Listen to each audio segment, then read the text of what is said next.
Selamat malam saudara sekalian. Mari kita membuka dari kitab Keluaran pasal yang pertama. Kita akan membaca ayat yang pertama sampai dengan ayat ke-22. Keluaran pasal yang pertama, ayat yang pertama sampai dengan ayat ke-22. Kita akan membaca secara bergantian 22 ayat dari kitab Keluaran.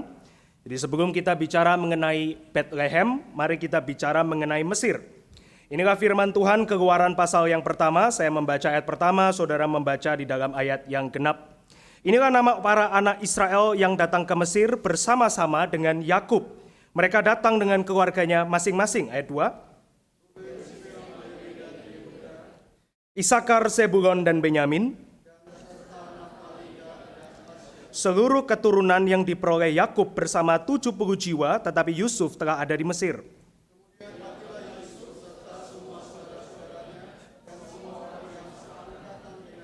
Nah, orang-orang Israel beranak cucu dan tak terbilang jumlahnya. Mereka bertambah banyak dan dengan dahsyat berlipat ganda sehingga negeri itu dipenuhi mereka.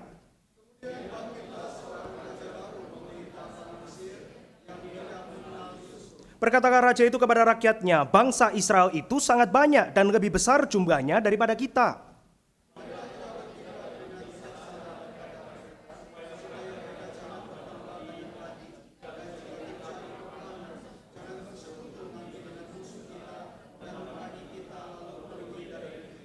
Sebab itu pengawas-pengawas Rodi ditempatkan atas mereka untuk menindas mereka dengan kerja paksa. Mereka harus mendirikan bagi Firaun kota-kota pembekalan yakni Piton dan Ramses.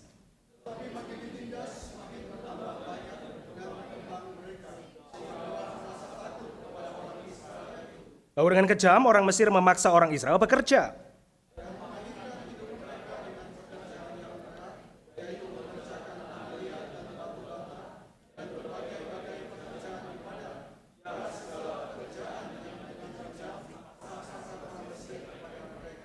Raja Mesir juga memerintahkan kepada bidan-bidan yang menolong perempuan Ibrani, seorang bernama Sifra dan yang lain bernama Pua, katanya,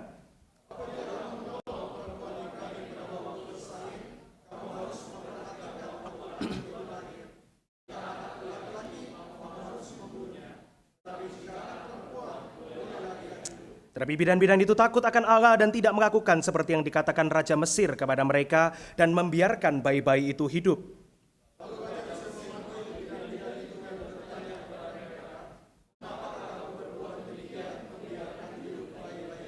Jawab bidan-bidan itu kepada Firaun, sebab perempuan Ibrani tidak sama dengan perempuan Mesir, melainkan mereka kuat. Sebelum bidan datang, mereka telah bersalin.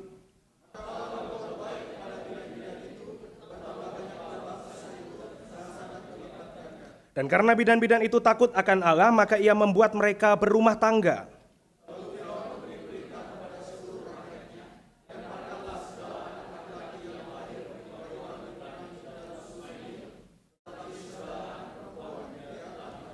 Mari kita berdoa. Bapa di dalam surga, kami bersyukur untuk apa yang kami baca dan sebentar kami renungkan. Berbicaralah melalui hamba-Mu yang terbatas, biarlah firman Tuhan yang boleh kami terima, bukan khotbah yang bagus atau khotbah yang jelek, tetapi firman yang membawa kami bertumbuh di dalam kasih kepada Tuhan dan kasih kepada sesama kami. Biarlah malam ini menjadi perenungan Natal sekaligus perenungan Advent kami menjelang tanggal 25 Desember di mana kami setiap hari mau belajar di bawah kaki Tuhan mendengar firman. Di dalam nama Tuhan Yesus kami berdoa. Amin. Nah, saudara, kitab Keluaran, kata Exodus itu berarti keluar atau pergi, satu departure, satu pepergian. Sehingga di dalam bahasa Indonesia jelas bahwa Alkitab kita memberikan judul sebagaimana namanya, sebuah keluaran. Exodus itu juga bukan hanya tentang keluarnya Israel dari perbudakan Mesir, tetapi Exodus itu, kitab Keluaran itu dari awal sampai akhir semua bicara tentang tema keluar. Keluar dari perbudakan itu satu hal sangat jelas, tetapi Israel itu juga mau diajar melalui kitab Keluaran bagaimana mereka harus keluar dari perbudakan-perbudakan yang tidak terlihat. Buktinya di dalam kitab Keluaran, tema yang nanti muncul setelah mereka keluar dari Mesir adalah bahwa Mesir itu belum sepenuhnya lepas dari hidup mereka. Mereka boleh saja badannya keluar dari Mesir, tetapi hati mereka masih ada di Mesir. Untuk menjadi umat Allah, bukan saja kamu harus keluar dari Mesir, tetapi kamu harus mengeluarkan Mesir dari hatimu. Itu tema kitab Keluaran. Kitab Exodus itu berarti tema keluaran, keluaran, dan keluaran. Nah saudara sekalian, Tuhan itu mengeluarkan umatnya dari Mesir menjadi satu tema yang sangat penting di dalam seluruh identitas dari orang Israel. Buktinya adalah ketika Israel itu baru dibentuk di dalam Keluaran pasal 20, ketika mereka sudah keluar dari Mesir, mereka sebentar akan menerima firman Tuhan, hukum-hukum Allah itu, maka Tuhan memperkenalkan dirinya lebih dulu sebagai demikian. Di dalam Keluaran pasal 20 ayat yang pertama, dikatakan oleh Tuhan kepada Musa dan kepada juga seluruh orang Israel, yaitu ayat ini. Akulah Tuhan Allahmu yang telah membawa kamu keluar dari tanah Mesir, dari rumah perbudakan. Jadi siapakah kamu Israel? Kamu adalah orang yang dilepaskan dari perbudakan Mesir. Siapakah Allahmu? Allahmu adalah yang membawa kamu keluar dari tanah atau rumah perbudakan itu. Baru kemudian, Anda bisa lihat di dalam slide berikutnya, baru kemudian Tuhan memperkenalkan dirinya dan kemudian memberikan hukum itu kepada mereka. Kamu harus diatur hidupnya sedemikian rupa. Ini cara kamu hidup sebagai umat Allah, 10 perintah yang utama, Taurat ini. Tapi ingat, kamu bukan dibentuk oleh Taurat ini saja. Terlebih dulu kamu adalah orang yang dibebaskan oleh Tuhan. Tuhan mau dia dikenal sebagai the liberator of his people, pembebas dari umatnya. Baru kemudian 10 hukum. Tema yang sama muncul di dalam iman kita orang Kristen, ya, kita orang-orang yang beriman bahwa kita diselamatkan dulu oleh Tuhan. Kita diberikan anugerah lebih dulu oleh Tuhan, baru kemudian kita diminta untuk hidup kudus di dalam kehidupan kita hari ini. Orang-orang Kristen bukan orang yang bisa pergi ke gereja Sabtu Minggu 1 kali, atau kalau Anda orang GRI seminggu 3 kali misalnya. Orang Kristen bukanlah orang yang datang dan memberikan persembahan, atau yang bisa dengar khotbah eksposisi tidak mengantuk. Barangkali itu satu hal yang luar biasa karena semua jemaat mengantuk gitu ya. Tapi bukan itu orang Kristen. Siapa orang Kristen? You are someone who is liberated. Kamu adalah orang yang dibebaskan oleh Tuhan lebih dulu, itu identitasmu, Tuhan adalah pembebasmu, baru kemudian kamu melihat firman Tuhan dan lain sebagainya, hidup kudus, bertumbuh, dan seterusnya, saudara. Anugerah, identitas, baru aturan atau hidup kudus dan lain sebagainya. Nah saudara, tapi mungkin sulit bagi kita untuk membayangkan seperti apa rasanya menjadi orang Israel yang dibebaskan dari perbudakan. Kita adalah orang yang hari ini sangat mudah mengidentifikasi diri dengan orang-orang yang merdeka. Susah membayangkan seperti apa rasanya Israel yang dibebaskan itu. Nah, baru beberapa waktu yang lalu ada khotbah ya. Orang Israel itu sudah dibebaskan mungkin baru 1-2 bulan. Dan mereka sudah lupa bahwa mereka itu dibebaskan dari perbudakan Mesir. Orang itu sangat mudah identifikasi diri dengan yang makmur, yang merdeka, yang aman. Kita, saudara, sangat mudah identifikasi dengan orang yang selamat dan merdeka, menang. Contoh saudara ya, Anda membaca Alkitab ya, sangat gampang identifikasi diri misalnya di dalam diri Daud yang menang lawan Goliat dibandingkan orang Israel yang diperbudak dan kemudian berkeluh kesah kepada Tuhan. Kita adalah orang-orang yang kalau lihat kisah orang-orang merdeka, orang selamat, nah ini saya. Tapi kalau kita melihat kisah-kisah orang yang di dalam perbudakan begitu ya, perbudakan tanda kutip, susah untuk kita itu identifikasi diri dengan mereka. Sehingga di dalam surat Korintus, saudara, Paulus itu pernah memberikan satu sarkasme kepada jemaat Korintus. Jemaat Korintus, ini kata Paulus ya, 1 Korintus 4 ayat 8, kamu sudah memiliki segala sesuatu yang kamu inginkan. Kamu sudah menjadi kaya, tanpa kami kamu telah menjadi raja. Ini sarkas, saudara. Karena Paulus mau ngomong kepada orang Korintus yang tidak diperbudak, orang Korintus ya, jauh masanya setelah Mesir, kamu sudah jadi raja, kamu sudah punya segala sesuatu, kamu sudah menjadi kaya, padahal yang dimaksudkan oleh Paulus adalah orang Korintus, kamu tidak sadar di tanah yang tidak ada perbudakan, di masa yang bukan masa Mesir, kamu juga masih diperbudak loh oleh sesuatu. 1 Korintus 4 ayat 8. Kita tanya kepada Paulus, oke Paulus, emang diperbudak apa sih orang-orang Korintus, orang-orang di perjanjian baru? Dan Paulus di Galatia 4 ayat 9 mengatakan, orang-orang Kristen yang sudah dimerdekakan di satu sisi oleh Tuhan, itu seringkali memperbudak dirinya lagi kepada roh-roh dunia yang lemah dan tidak berharga, kata Paulus. Galatia pasal 4 ayat 9. Kita susah identifikasi diri dengan para slaves, para budak di dalam perjanjian lama. Tetapi di perjanjian baru kita berulang kali diingatkan bahwa kita juga masih adalah budak dari sesuatu apapun itu. Jadi saudara, hari ini sebelum kita bicara mengenai keselamatan, Bethlehem, pembebasan dan damai sejahtera, kita mau kembali ke Keluaran dan kita mau melihat diri kita sebagai the oppressed, orang-orang yang diperbudak. Karena liberation, pembebasan, It only makes sense, cuman masuk akal setelah perbudakan, saudara. Nah, saudara, di dalam kitab Keluaran yang tadi kita baca, kita pertama memulai bukan dengan perbudakan, betul ya? Kita memulai dengan berkat. Bahkan lebih tepatnya adalah berkat tentang banyak anak. Ketika kelaparan memaksa Yakub pergi ke Mesir, saudara tahu kisah ini ya, Yakub itu ada di tanah perjanjian, tetapi kemudian ada kelaparan, Yusuf sudah dijual menjadi orang kedua di Mesir, kemudian Yakub itu pindah ke Mesir. Di dalam ayat yang kelima dikatakan bahwa Yakub itu membawa sekitar 70 orang bersama dengan Yakub, tidak termasuk dari Yusuf. Apa yang terjadi ketika ke-70 orang itu menyerahkan tongkat kepemimpinan kepada generasi berikutnya? Jadilah umat Israel.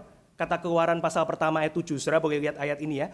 Mereka beranak cucu dan bertambah banyak, mereka berkembang biak dan menjadi sangat kuat, sehingga negeri itu mulai dipenuhi oleh mereka. Saudara perhatikan ya, tidak sekedar dikatakan bahwa mereka itu jadi banyak. Tidak sekedar dikatakan demikian, tapi berulang kali ditekankan bahwa mereka itu jadi sangat banyak, sangat kuat, sangat besar. Sehingga negeri itu dipenuhi oleh mereka, saudara. Saudara, di dalam bahasa Indonesia pun terlihat ya, saya kasih warna yang agak berbeda gitu ya. Kita bisa lihat penekanan-penekanan jumlah yang sangat banyak dari mereka. Tetapi di dalam bahasa asli, saudara, di dalam bahasa Ibrani, itu bukan cuman seperti bahasa Indonesia begini, tetapi berulang kali muncul satu gambaran, satu kesan bahwa mereka itu 7 times, 7 kali itu mendapatkan berkat yang besar, saudara. Bahasa Inggris, bahasa Indonesia itu nggak bisa menampilkan apa yang Ibrani itu pakai, karena Ibrani pakai 7 kata yang menekankan mereka itu increase. 7 kali, saudara. Jadi 70 orang bersama Yakub, dan Tuhan memberkati 70 orang bersama Yakub 7 kali lipat. Betapa besar, saudara, pertambahan dari orang Israel. Ini sesuai dengan nama Yusuf. Yusuf itu artinya increase, bertambah. Dan itulah nasib dari orang Israel yang ada di Mesir. Jadi saudara, di dalam tema Keluaran, pasal yang pertama, sebelum nanti ada twist yang berubah, kejahatan dari Firaun dan lain sebagainya, Tuhan itu memberkati orang Israel dengan sangat berlimpah banyaknya di Mesir. Sampai 7 kali 70 orang. Jadi waktu saudara membaca nama 70, istilah 70 orang bersama Yakub, itu enggak harafiah 70 orang. Tetapi satu gambaran orang-orang yang komplit, orang-orang yang utuh, orang-orang yang Tuhan itu berkati dengan kemudian begitu luar biasanya sampai negeri itu penuh dengan orang-orang Israel. Saudara. Betapa besar penambahannya seperti nama Yusuf, increase. Nah saudara, kita bisa melihat bahwa tidak lama kemudian berkat ini di dalam pembacaan dari orang Israel dikaitkan dengan ayat-ayat di dalam kitab Kejadian, saudara. Saudara boleh lihat ayat-ayat di layar ini ya. Kejadian pasal pertama ayat 28 dan Kejadian pasal 9 ayat 1, saudara. Kejadian pasal pertama ayat 28 itu adalah berkat creation. Tuhan mengatakan demikian, Allah memberkati mereka dan berkata kepada mereka, beranak cucu dan bertambah banyaklah serta penuhilah bumi, saudara. Di dalam ayat 28. Dan di dalam Kejadian pasal 9 ayat 1, setelah air bah, Tuhan mengulang lagi berkat ini. Di dalam Kejadian 9 ayat 1 dikatakan Allah memberkati Nuh dan anak-anaknya dan berkata kepada mereka, beranak cucu dan bertambah banyaklah serta penuhilah bumi. Ini adalah berkat creation, berkat yang Tuhan itu memang simpan kepada umatnya. Dan di dalam Keluaran pasal pertama ayat 7, umat Tuhan meneruskan berkat dari kitab Kejadian. Orang-orang Israel beranak cucu, tak terbilang jumlahnya, mereka bertambah banyak, sangat dahsyat berlipat ganda, sehingga negeri itu dipenuhi mereka. Jadi saudara, gambaran di dalam Keluaran pasal pertama, waktu orang Israel baca bagian ini adalah mereka ingat ya, kamu adalah umat Tuhan, dan umat Tuhan diberkati dengan berkat banyaknya jumlah, saudara. Anak yang banyak itu, creational blessing, saudara. Ini adalah satu gambaran covenant yang dari kitab Kejadian diteruskan di dalam kitab Keluaran. Berkat Adam dan Hawa, berkat Nuh dan anak-anaknya, itu mencapai puncak di Mesir.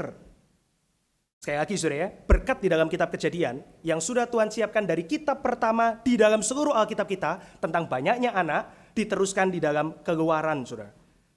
The book of Genesis, the book of Exodus, prepare us for the blessings of many children. Saya ulang saudara ya, kitab Kejadian, kitab Keluaran mempersiapkan kita untuk menantikan berkat anak yang banyak. Itu cara Tuhan mengatakan kepada orang-orang Israel bahwa kamu adalah umat yang dipilih oleh Tuhan. Keluaran pasal pertama, saudara. Jadi waktu Anda baca Keluaran pasal pertama ayat 7 dan menemukan orang Israel itu bertambah banyak sampai memenuhi Mesir, Tuhan mau mengatakan kepada orang Israel, you are truly my people. Kamu sungguh-sungguh adalah umatku yang diberkati dan kamu bisa melihat, kamu sangat banyak berlipat ganda sampai 7 kali lipat. Tapi nggak lama kan ya saudara, kita tahu kitab Keluaran, kita nggak cuma berhenti di pasal pertama ayat ke-7, kita meneruskan selanjutnya dan kita menemukan bahwa the fall, kejatuhan manusia di dalam dosa, ternyata juga diteruskan di dalam kitab Keluaran. Kejadian memberikan berkat creation, tapi ada kejatuhan manusia di dalam dosa, dan kitab Keluaran juga meneruskan. Di dalam kitab Kejadian saudara menemukan ular, the serpent menggoda Adam dan Hawa, dan ular atau setan menggoda Kain untuk membunuh Habel. Dan di dalam kitab Keluaran Anda ketemu dengan Firaun yang lambangnya juga adalah ular. Saudara, Keluaran pasal pertama yang tadinya indah, penuh dengan berkat, penuh dengan kelimpahan, penuh dengan peace, damai, dan semua yang baik, kemudian rusak ketika Firaun itu pemimpin Mesir mulai merasa keadaan ini tidak aman bagi pemerintahannya. Firaun bertindak dengan cerdik, atau di dalam Alkitab kita terjemahkan bijaksana, tapi yang dimaksudkan dengan licik, dengan crafty, dengan satu kelicikan seperti ular, agar Israel tidak bertambah banyak. Dia mulai putar otak, saudara. Ketika orang Israel makin banyak, ini bukan cuma urusan politik, jumlah mereka banyak, bisa perang dan lain sebagainya. Firaun tidak senang dengan berkat yang banyak kepada umat Tuhan. Ia memulai dengan kemudian memutar otaknya gimana caranya kita bisa merusak apa yang Tuhan itu ciptakan. Creation selalu diikuti dengan fall. Penciptaan selalu diikuti dengan kejatuhan, saudara. Dan Firaun mulai berpikir demikian di dalam ayat 10. Mari kita berpikir bagaimana caranya. Di ayat 11 dia muncul dengan satu rencana. Oke, kita perbudak orang-orang Israel. Kita paksa mereka untuk kerja membangun kota-kota Mesir. Saudara tahu di dalam Kejadian yang membangun kota itu adalah keturunan dari ular, saudara. Maka di dalam kitab Keluaran Firaun meneruskan apa yang dilakukan keturunan Kain dengan membangun kota. Kota apa? Kota Piton dan kota Ramses, saudara. Saudara, Kejadian dan Keluaran itu bukan two separate books, tapi dia satu kitab yang diteruskan di dalam teologinya, dan orang Israel sangat ngerti ini. Apa yang dilakukan Firaun? Membangun kota. Apa yang dilakukan dulu keturunan ular, Kain, keturunan Kain, membangun kota juga. Dan Firaun lakukan itu. Caranya bagaimana? Sama. Dulu Kain membunuh Habel, sekarang Firaun menekan anak-anak Set, anak-anak perjanjian dari orang Israel. Tapi makin ditekan, saudara, di dalam ayat ke-12, Anda boleh melihat bahwa makin mereka itu ditekan, anak mereka ternyata makin banyak. Makin mereka itu dihancurkan dengan kerja paksa yang berat, ternyata Tuhan menambahkan berkat kelimpahan terus kepada umat Tuhan. Ayat 12, saudara, itu menggambarkan bahwa orang Israel itu ternyata lebih produktif karena berkat Tuhan terus mengalir di tengah-tengah mereka dibandingkan kejahatan yang direncanakan oleh si ular. The blessings of many child continues. Berkat dari banyak anak terus dilanjutkan di dalam orang-orang Israel.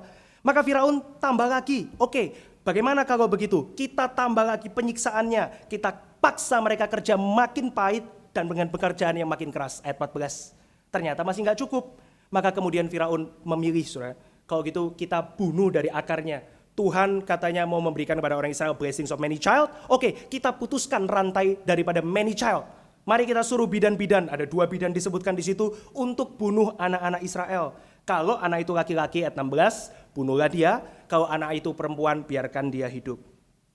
Namun sekali lagi, saudara, kasih Tuhan itu mendatangkan kehidupan masih lebih kuat dibandingkan dengan Firaun dan rencana liciknya, saudara.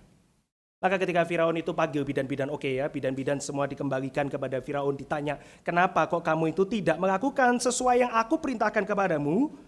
Maka bidan-bidan itu mengatakan, ini bohong ya, dia mengatakan kepada Firaun, ya karena perempuan Ibrani itu lebih kuat daripada perempuan Mesir. Saudara, kalimat ini bukan cuma sekedar boleh bohong atau tidak gitu ya, itu bukan urusan itu ya. Kalimat daripada bidan-bidan itu mau mengatakan apa, saudara? The blessings of the people of God lebih besar, more powerful than the evil that the son of man, saudara, di dalam arti anak-anak manusia, Kejadian pasal 6, itu punya kepada orang umat Tuhan, saudara. The blessings of many child continues. Mereka lebih kuat dibandingkan perempuan-perempuan Mesir. Tidak kan ya? Karena sebetulnya bidan-bidan itu dia bisa lakukan, tapi dia takut akan Allah, dia nggak lakukan. Tapi perempuan-perempuan itu, bidan-bidan itu takut akan Allah, saudara.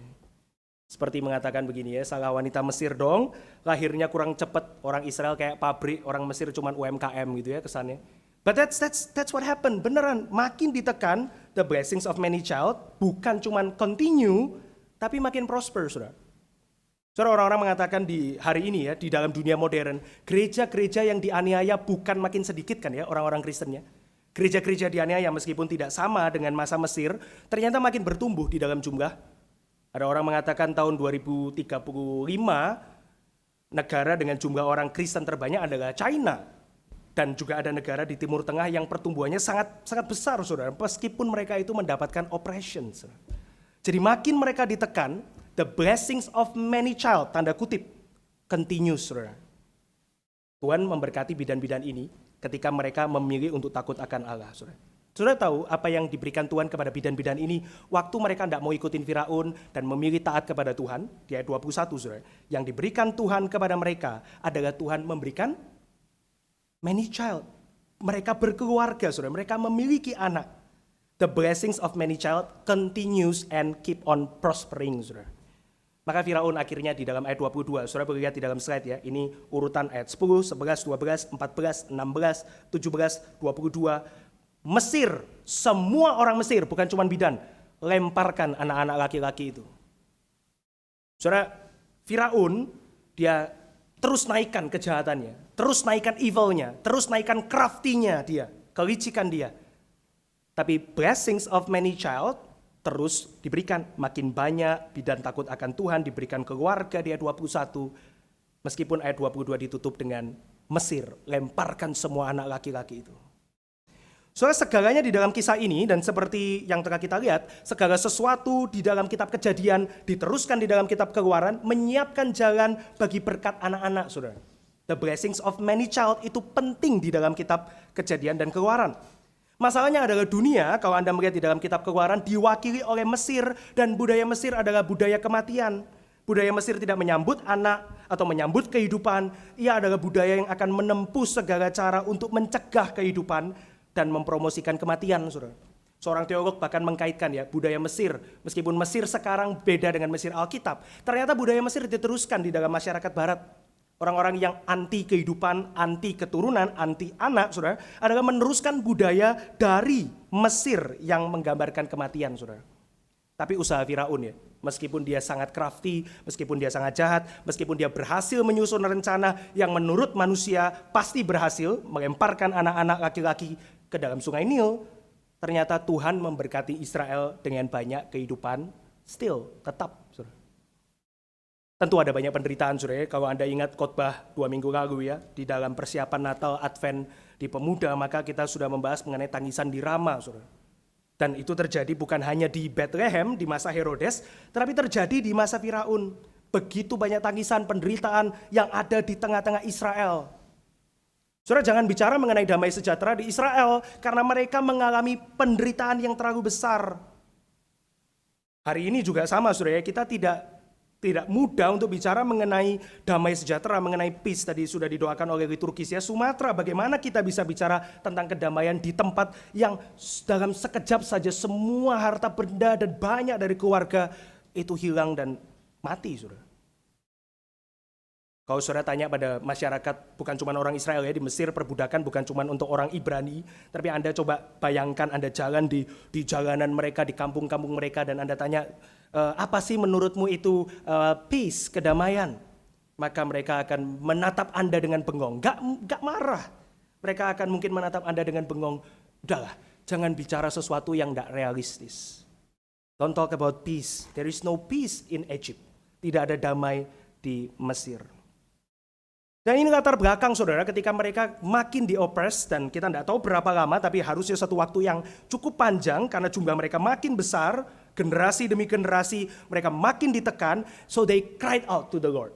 Saudara, damai sejahtera, peace, adalah sesuatu yang cuman muncul ketika umat Tuhan itu berteriak kepada Tuhan. Dan saudara lihat di dalam pasal 1 ya, ditutup dengan ayat 22, seluruh Mesir lemparkan anak laki-laki ke sungai Nil.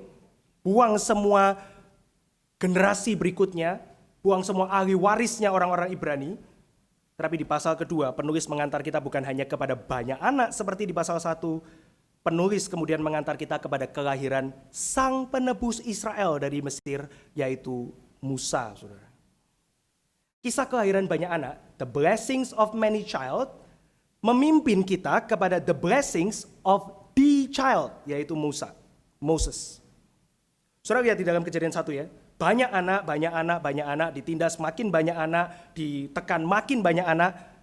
Tapi di pasal 2, banyak anak kemudian mengerucut kepada the child, sang anak, yaitu Musa. Sehingga waktu saudara baca kelahiran Musa ya, itu jelas menggambarkan kisah kelahiran orang yang besar, saudara. Saudara bayangkan ya, dramatisnya kelahiran Musa ya. Bukan cuman, kita bayangkan ya, itu mama Musa itu sudah hamil besar dan kemudian sudah saatnya bersalin, perutnya sudah mulai sakit, maka dia sudah mulai was-was karena penjaga-penjaga Mesir itu mulai melihat ini siapa yang kira-kira lahiran di minggu ini gitu ya. Mereka sudah cek, mereka mungkin pegang, oh ini masih seminggu lagi, oh yang ini sudah waktunya berapa hari. Mereka sudah mulai list keluarga siapa ini lahiran sekarang, keluarga ini lahiran ini. Itu bidan-bidan sudah dipecat ya, ini sekarang orang Mesir, penjaga-penjaga Mesir. Maka mama Musa pura-pura masih lama lahirnya. Dan waktu lahirnya Musa itu, maka dia sembunyikan. Saya nggak ngerti saudara, apakah dibekep-bekep mulutnya atau apa, nggak tahu gitu ya. Tapi disembunyikan sebisa mungkin, kita jangan sampai ketahuan. Kita tutup dengan ini, kita tutup dengan itu. Aduh, tenda harus ditutup. Masih dia pagi harus kerja kan ya. Jadi dia mungkin masih harus nyumpel perutnya supaya kelihatan belum keluar anaknya. Nggak tahu berapa lama. Sampai akhirnya Musa itu nggak lagi bisa disembunyikan. Maka mama Musa dan mungkin dengan kakaknya Musa yang perempuan, itu mulai pikir, oke, gimana caranya kita sekarang mesti hanyutkan Musa ini. Oke, siapin apa? Keranjang. Siapin keranjang yang bisa ngapung, yang kedap air. Ya gak hygiene, gak apa-apalah kita pura-pura ini keranjang sampah. Lalu kita taruh Musa di situ ya. Mungkin sumpel dikit mulutnya, tapi jangan terlalu kencang supaya dia bisa nafas. Lalu kita hanyutkan. Saudara, kelahiran Musa itu langsung menggambarkan bahwa ini orang besar, saudara. Kelahiran yang sangat difficult. Masa kecil yang sangat penuh penderitaan. Kenapa, saudara? Karena the birth of many child leads to the birth of the child. Musa itu, saudara. Musa dihanyutkan, kemudian dramatis kan ya, ketemu dengan putri Firaun, kemudian diikuti sama kakaknya Musa dari jauh, kemudian ketika sudah ditemukan putri Firaun yang mandi, sudah dicek jam mandinya, kakaknya Musa muncul, aku tahu loh inang yang bisa memberikan susu kepada bayi ini, mau gak tak panggilin? Surah itu very dramatic, sangat dramatis. Supaya orang Israel waktu baca Keluaran pasal 2, they know this is the child. Banyak anak, yes banyak anak, but this is the child. Ini anak itu. This is the liberator of the people of God. Ini pembebas dari umat Allah. Sekali lagi saudara ya, teologi dari Exodus adalah the evil zim, semua rencana jahat will not prevail against the grace of God. Semua kejahatan tidak akan menang atas anugerah bagi umat Allah. Musa tetap lahir. Musa tidak mati. Musa tidak dibuang ke sungai Nil. Musa tidak ketahuan waktu disembunyikan. Musa dihanyutkan tidak tenggelam. Musa ditemukan putri Firaun. Musa diasuh dan diadopsi di dalam keluarga Firaun sehingga dia terlindungi sampai saatnya dia kemudian menjadi pembebas bagi umat Allah. Dan Musa pada waktu dipanggil, dia sudah tua ya. Dia sudah jadi gembala domba. Dia sudah tidak pikir-pikir lagi umat Allah. Musa dipanggil oleh Tuhan, melihat semak yang terbakar, malu-malu akhirnya berani. Saudara lihat ya, Exodus membuat Anda makin mengerucut to the child. Blessings of many child is good, but this is the child. Musa kemudian menjadi pembebas, saudara. Dan kita tahu kitab Keluaran ya, he did it. Dia berhasil, saudara, membawa kebebasan itu, perdamaian itu kepada umat Allah dari perbudakan. Musa berhasil memperkenalkan Tuhan, Keluaran 20 ayat 1 yang tadi kita baca, sebagai Allah yang membebaskan kamu dari Mesir. And he did it by the grace of God. Di dalam anugerah Tuhan. Dengan banyak kasih karunia dan belas kasihan Tuhan. But that's the point. Itu poinnya, saudara.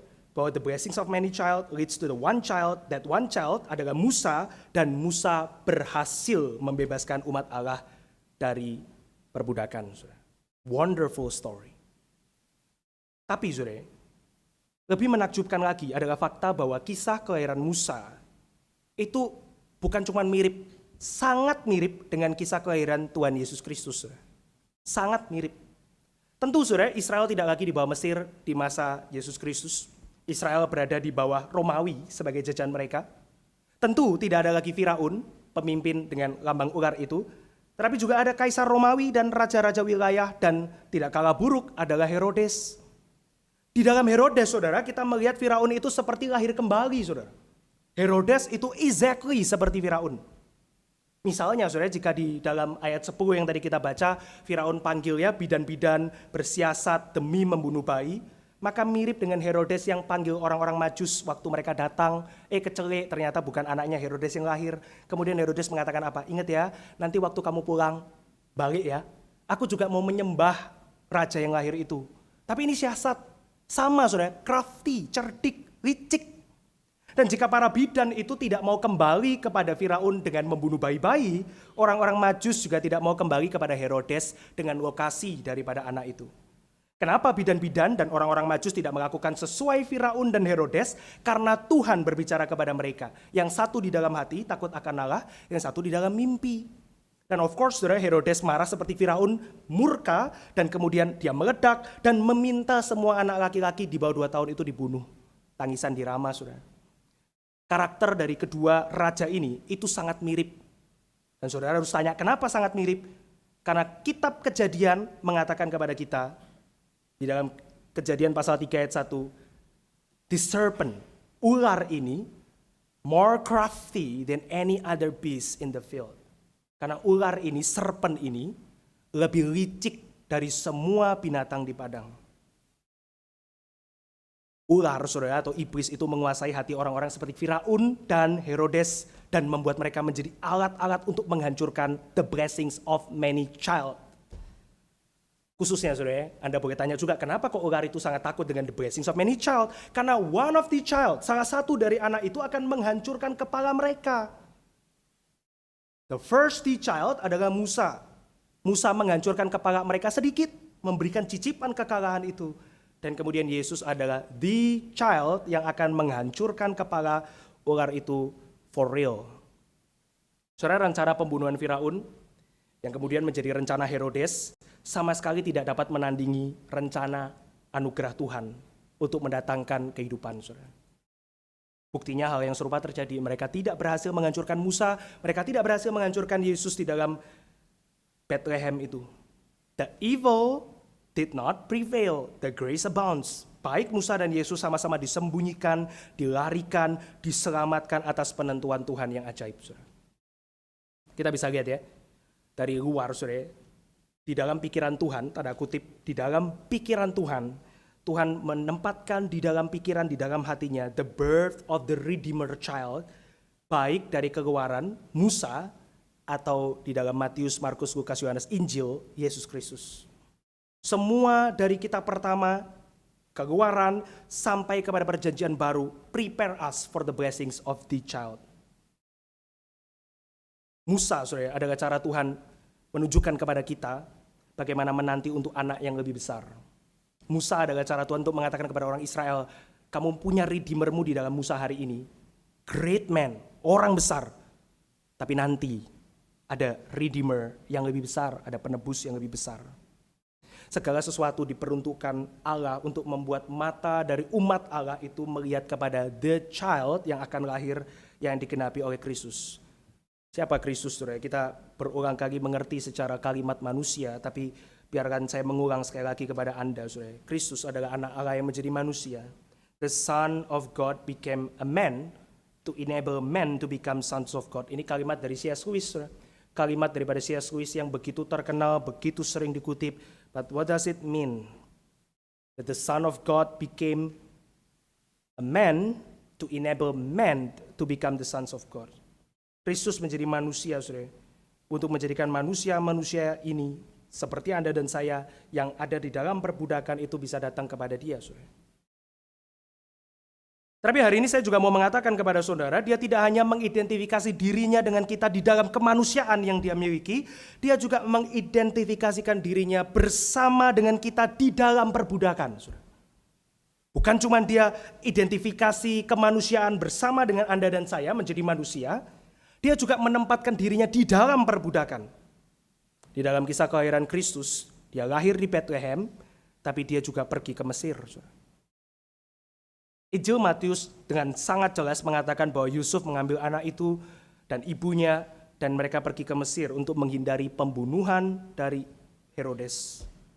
Saudara, di dalam Matius pasal 2 ayat 15 mengutip dari Hosea pasal 11 ayat 1 dikatakan demikian, this was to fulfill what the Lord had spoken by the prophet, out of Egypt I called my son. Allah selalu memanggil anak-anaknya keluar dari Mesir, saudara. Kata-kata Hosea ini kembali ke kisah yang sedang kita lihat, saudara, di dalam Keluaran, kelahiran Musa membawa mereka keluar dari Mesir. Yesus mengulang hal yang sama. Dia ada di Mesir bersama dengan orang-orang di dalam perbudakan dan membawa mereka keluar dari sana. Secara simbolis, saudara, Yesus mengunjungi kita di dalam Mesir, di dalam kehidupan kita. Dan secara nyata, saudara, Ibrani mengatakan dia digoda di dalam segala sesuatu yang menggoda Anda dan saya, tetapi dia tidak berdosa. Waktu dia datang ke Mesir, dicobai, menang, adalah tanda bahwa dia akan membawa umatnya keluar dari Mesir mereka, saudara. Karena Kristus turun ke Mesir, hadir di dalam perbudakan dan penindasan, maka dia bisa membebaskan Anda dan saya. Memang betul, saudara, kita bisa mengatakan banyak hal tentang kehadiran Kristus. Kenapa dia lahir? Oh, to give you purpose, untuk memberimu tujuan hidup. Kenapa dia lahir? Oh, untuk memberikan kepadamu ketenangan di dalam hidup yang penuh dengan anxiety. Oh, kenapa dia lahir? Untuk memberikan kepada Anda satu teladan moral yang tertinggi. Oh, kenapa dia lahir? Untuk memberikan pengharapan bahwa di dalam dunia yang gelap, di dalam dunia yang keras, masih ada keselamatan. Tapi yang terutama, secara ultimat, dia lahir ke dalam dunia untuk menyelamatkan saudara, menebus Anda dari dosa-dosa dan pelanggaran Anda, and to give you peace. Seperti kata Efesus 2 ayat 14-17 tadi. Dia datang ke dalam dunia untuk mengadakan pendamaian antara Anda dan Allah. Saudara boleh lihat di dalam slide, saudara. Sang pengantara, Kristus itu, dia membuat Anda dan saya bisa mengatakan apa yang dikatakan di dalam Roma 8 ayat 15. Kita bisa memanggil Allah sebagai our Father, Bapa. Kenapa kita bisa memanggil dia sebagai Bapa kita? Karena dia turut, saudara, dia memberikan kepada kita pendamaian sejati itu. Maka bersama juga dengan dia kita bisa meninggalkan Mesir di dalam kehidupan kita hari ini, saudara. Kita bisa meninggalkan Mesir di dalam kehidupan pribadi kita, saudara. Kita bisa meninggalkan rumah perbudakan yang kita terus cintai di dalam kehidupan kita. Kita bisa meninggalkan Firaun dan seluruh kekaisarannya yang bertahta di dalam hati kita hari ini. Kita bisa meninggalkan itu dan kita bisa akhirnya mengidentifikasi diri kita dengan yang menang. Yang masuk di dalam suatu perjalanan yang menuju ke tanah perjanjian dan beribadah kepada Tuhan yang sejati. Hadirnya Kristus di Mesir menjadikan kisah Keluaran ini juga kisahmu dan saya, saudara. Karena kita di dalam Mesir di dalam kehidupan kita, saudara. Kita seringkali lupa bahwa ada realita lain yang Tuhan itu sediakan. Maka kata-kata Hosea yang dikutip oleh Matius juga benar bagi Anda dan saya. Kata-kata Hosea yang dikutip oleh Matius, out of Egypt I called my son, juga hari ini berlaku kepada Anda, saudara. Kalau Tuhan memanggil Anda keluar dari Mesir, Mesir yang mana yang hari ini saudara harus tinggalkan? Kalau Tuhan memanggil Anda keluar dari perbudakan Mesir hari ini, perbudakan mana yang saudara harus tinggalkan? Out of Egypt he called his son. Ingatlah, saudara, di dalam kelemahanmu, Kristus turut hadir. Di dalam pergumulanmu, Kristus tidak meninggalkanmu. Di dalam masalahmu, Kristus datang memberikan pertolongannya kepadamu. Supaya kita sebagai anak-anak Allah, saudara, di dalam Kristus mengaminkan kata-kata dari Hosea, dari Mesir. Kita, saya, Anda dipanggil keluar oleh Tuhan. Saya akan menutup dengan satu quotation ini, saudara. The blessing of a child. The child is Moses. The child is more so Christ. But also the child could be you and me. That child yang dipanggil keluar oleh Tuhan juga bisa berarti Anda dan saya ketika kita berada di dalam Kristus. Mari kita berdoa.